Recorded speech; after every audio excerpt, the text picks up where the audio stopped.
The Four Agreements, A Toltec Wisdom Book, written by Don Miguel Ruiz, R-U-I-Z. Thousands of years ago, the Toltec were known throughout the southern Mexico as women and men of knowledge. Anthropologists have spoken of the Toltec as a nation or a race, but in fact, the Toltec were scientists and artists who formed a society to explore and conserve the spiritual knowledge and practices of the ancient ones. They came together as masters and students at Toltec, the ancient city of pyramids outside Mexico City, known as the place where a man becomes God.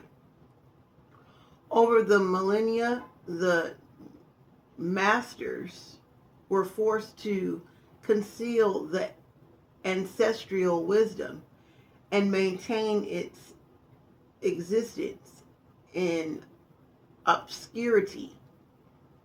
European conquest, coupled with rampant reuse of personal power by a few of the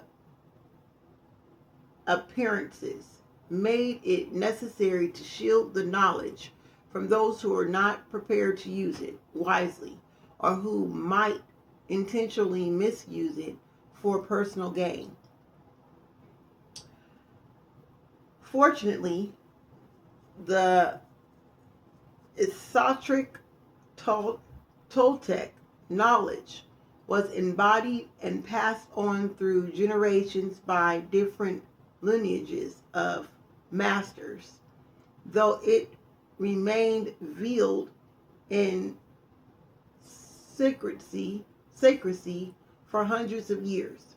Ancient philosophies foretold the coming of an age when it would be necessary to return the wisdom to the people. Now, Don Miguel Ruiz, a master from the Eagle Knight lineage, has been guided to share with us the powerful teachings of the Toltec. Toltec knowledge arises from the same essential unity of truth as all the sacred esoteric traditions found around the world. Though it is not a religion, it honors all the spiritual masters who have taught on the earth. While it does embrace spiritual, it is most accurately described as a way of life, distinguished by the ready accessibility of happiness and love. Introduction: The Smoky Mirror.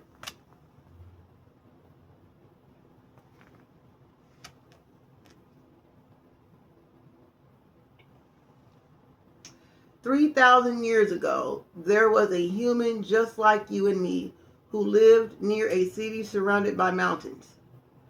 The human was studying to become a medicine man, to learn the knowledge of his ancestors, but he didn't completely agree with everything he was learning. In his heart, he felt there must be something more. One day, he slept in a cave. He dreamed that he saw his own body sleeping. He came out of the cave on the night of a new moon.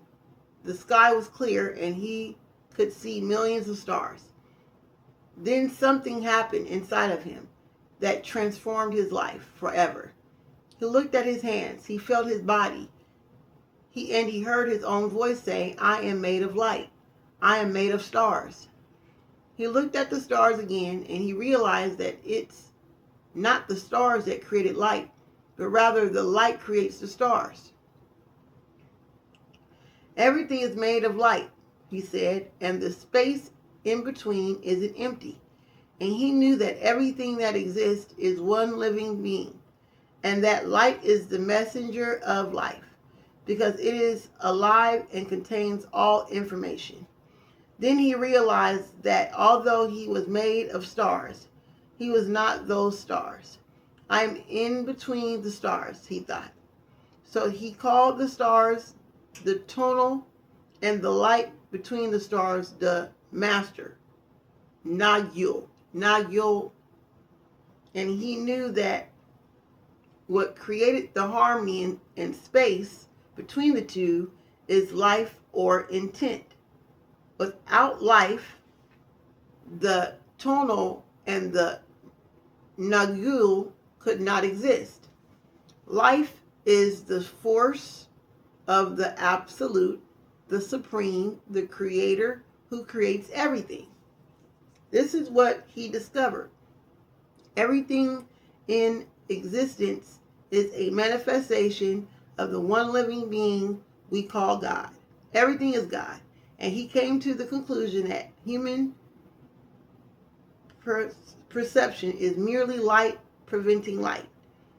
He also saw that matter is a mirror. Everything is a mirror that reflects light and creates image of the light.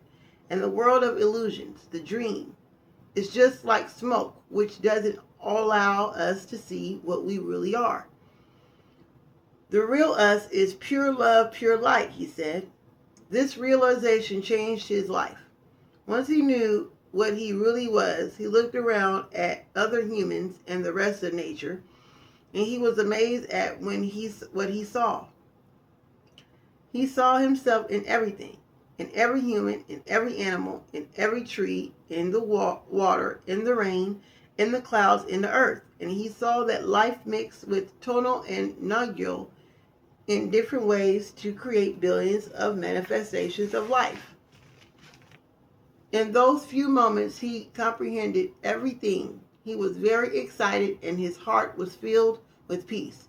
He could hardly wait to tell his people what he had discovered, but there were no words to explain it. He tried to tell the others, but they could not understand. They could see that he had changed, that everything beautiful was radiantly from his eyes and his voice. They noticed that he no longer had judgment about anything or anyone. He was no longer like anyone else. He could understand everyone very well, but no one could understand him.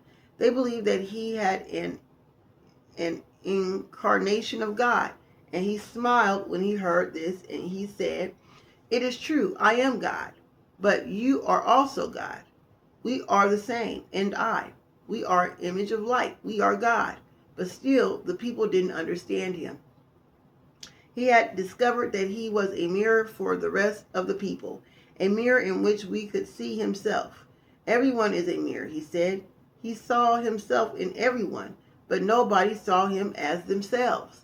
And as he realized that everyone was dreaming, but without awareness, without knowing what they really are, they couldn't see him as themselves because there was a wall of fog or smoke between the mirrors. And the wall of fog was made by the interpretation of images of light, the dream of humans. Then he knew that he would soon forget all that he had learned. He wanted to remember all the visions he had. He decided he called himself the smoky mirror, so that he would always know that matter is a mirror and the smoke in between is what keeps us from knowing what we are. And I am the smoky mirror because I am looking at myself in all of you. But we don't recognize each other because all the smoke is in between us. The smoke is the dream and the mirror is you, the dreamer. This is the end of introduction. Thank you.